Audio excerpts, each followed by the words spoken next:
নির্বাচনে নিরাপত্তা নিশ্চিতে রাজধানী জুড়ে টহল জোরদার করেছে সেনাবাহিনী। রাতে রাজধানীর ভাসানটেক, উত্তরাসহ বিভিন্ন এলাকায় চেকপোস্ট ও টহল দিতে দেখা গেছে।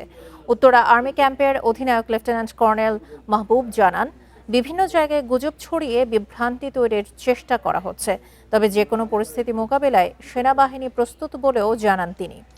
এ সময় তিনি আরও জানান, ঢাকা 18 আসনের 21 থেকে 30% কেন্দ্র ঝুঁকিপূর্ণ, তবে সেসব কেন্দ্র কোনো ঝামেলা হলে 5 থেকে 8 মিনিটের মধ্যে সেনাবাহিনী পৌঁছতে পারবে বলেও জানান তিনি।